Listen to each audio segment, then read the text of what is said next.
Ito po sa kaliwang kamay, so nilagyan natin ng styro.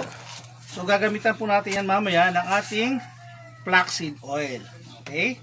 Ito po naman nasa kanan, gagamitin natin ng fish oil na galing ng US. Tignan po natin kung ano po ang mas unang makakapagtunaw sa styro natin. Ito po yung sa fish oil ng US. Para mas maganda po ang laban natin, medyo bigay tayo ng konting partida.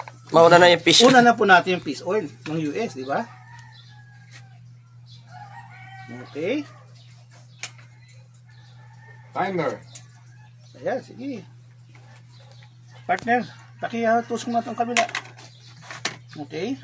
Lalamanan natin ng 10 seconds. Ay, ito naman yung next. Next, yung product natin, Ng flax oil.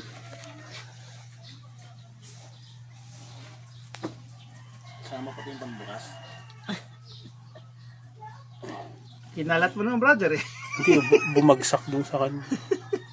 Okay lang, coach, kasi natunaw pa rin. So kahit nahuli na po siya nagamit, tingnan niyo po naman yung difference, no? Fish oil versus flax oil. 17 seconds. Pakita natin yung timer. Ayan, no? Oh, dissolve na yung fish oil from US. Hindi pa rin po. Walang reaction. Ayan, no? So, Yung flax oil within the flax oil, seconds yan. lang. Panalo. So yan po mga kaibigan, ang difference ng flaxseed oil versus fish oil. Yan. So nanay, alam mo na. Napakamot tuloy si nanay. Kaya pala di bumababa na yung ano yung